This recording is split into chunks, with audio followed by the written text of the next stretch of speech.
Wow. I'm a little bit in shock. I just always thought of myself as Puerto Rican, half Puerto Rican.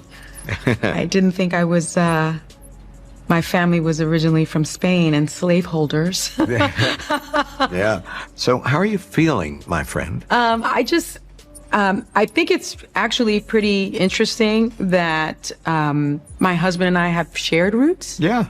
So I do appreciate. Sunny Hostin's comment about personally going to the police to introduce her son before he jogged through her neighborhood immediately raised eyebrows because it exposed a contradiction that many viewers could not ignore.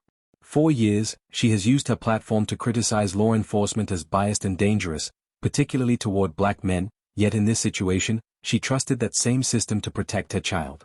Critics weren't dismissing her fear as a mother.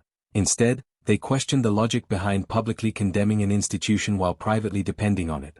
To many viewers, this wasn't a story about safety, it was about credibility, consistency, and whether fear-based narratives were being exaggerated for political impact rather than grounded in reality. Sunny Hostin never stops ripping on the cops. View co-host Sunny Hostin says she introduced her son to the police ahead of time so they don't harass him for jogging in her all-white neighborhood. Roll it, Elvis.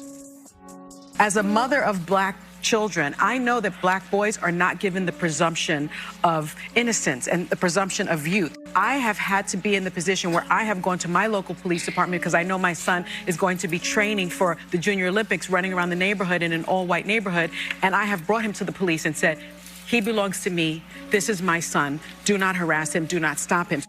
Amazing. A typical Democrat moving to an all-white neighborhood, then bitching about racism. Hey, lady, there's a reason you live in that all-white neighborhood. You picked the safest place for you and your family. Now you're ragging on the cops. If you want to relocate to the south side of Chicago, it's a buyer's market. Sadly there, your son will train by running from gunfire and not from the cops.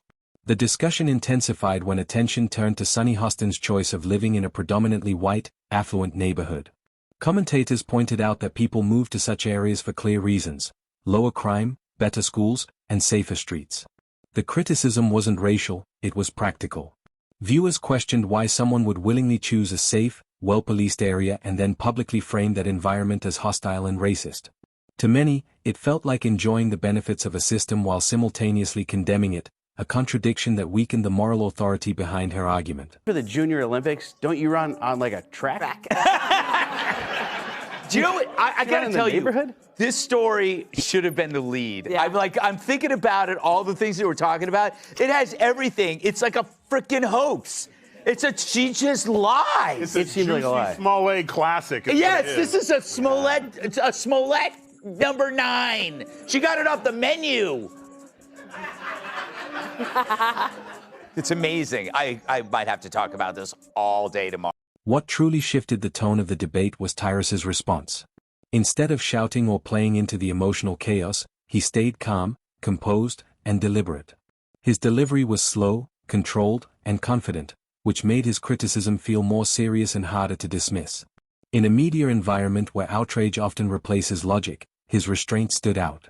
Viewers noticed that he didn't need dramatic language or insults to make his point. He simply exposed inconsistencies and let the audience connect the dots themselves. She is feeling guilty about being a successful black lady who lives with white people, so she has to play. Hold on. Yeah. Successful slave-owning black woman. Get it right. Yeah, slave-owning. Her ancestors owned slaves. So she has to play up this, like, I am a target of oppression, so she can remain on a credentialed level with other blacks. No, stop it, Greg. She was lying through her teeth. She's full of all the cops are just in a group sitting around drinking coffee. Hey, police, this is my kid. You see him running around, you leave him alone or you got to deal with me. And they're like, oh, Sonny, yes, ma'am. And then the one cop was like, nah. And they're like, put it away, put the baton away, Johnson.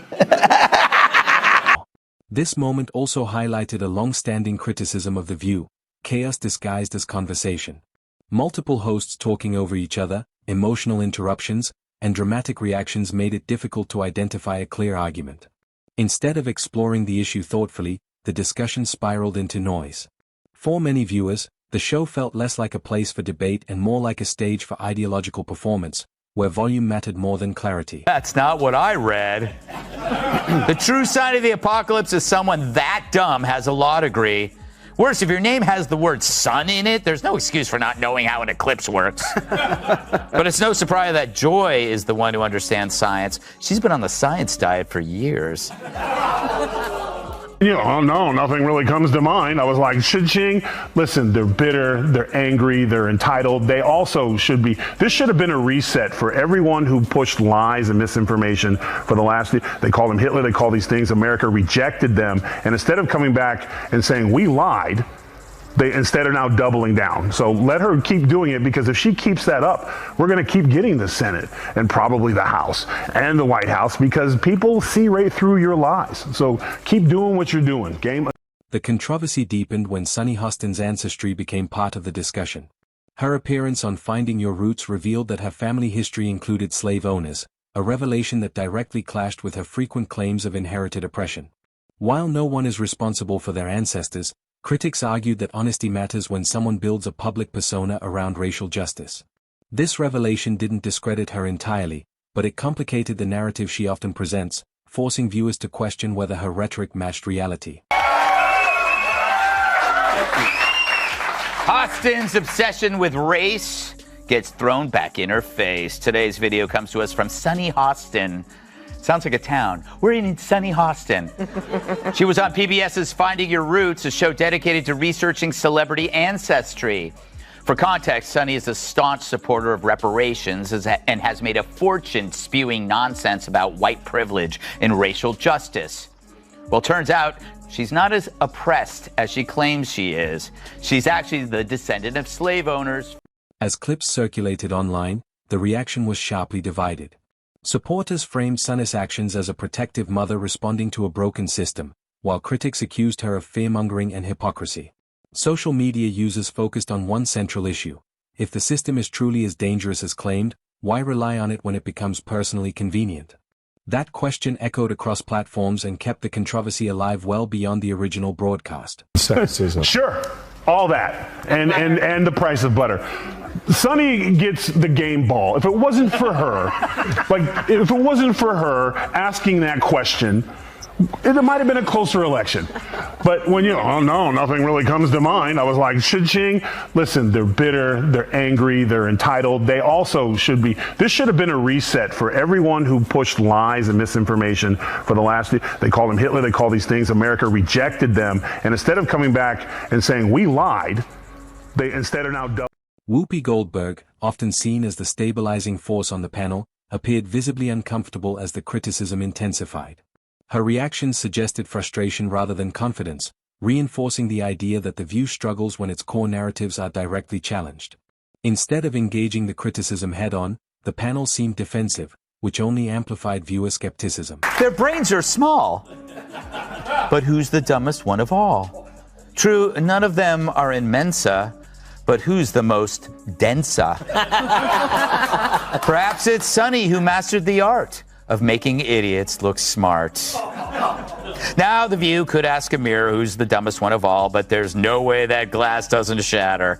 So instead, let's check out this clip from Monday's episode of The View when the ladies put their science caps on and discuss the This moment revealed a broader issue in political media, the disconnect between public messaging and personal behavior.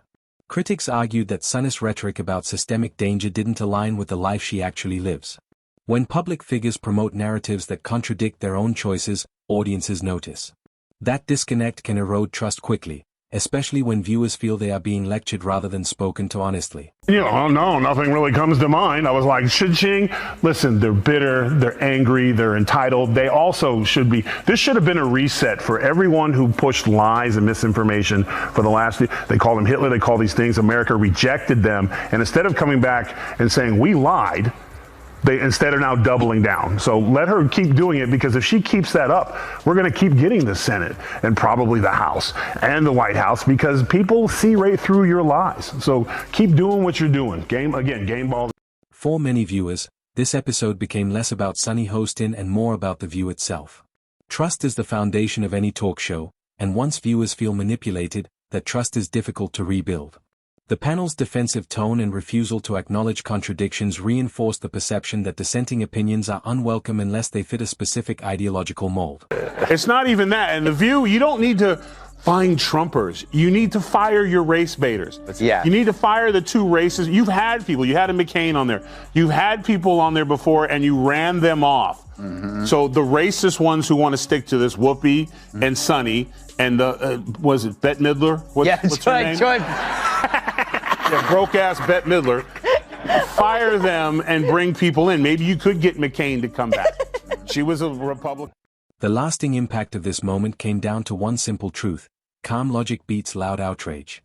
Tyrus didn't dominate the conversation through volume or aggression, he did it through control and clarity. His approach exposed contradictions without theatrics, leaving the audience to reach its own conclusions. That's why the moment lingered. It reminded viewers that truth doesn't need chaos to survive. Sometimes, quiet confidence is enough to shake an entire narrative. The problem is that you have to go after the racist people. And if the CEO goes, you know what, I'm not going to allow a woman on my show or man that will go after white America and talk about them like dogs. That doesn't represent our ideals or values for anyone. And get rid of those people, and this will clear up real quick. So do you have to actually look in the mirror and clean up your own backyard and get the racist people out? Because that's who you allowed in. You allowed black racist on TV who could just go all day and say anything about white people. And I guess lo and behold, they forgot that there's a lot of people at home, white people at home during the day, that are not watching your show anymore. So just clean it up. Yeah.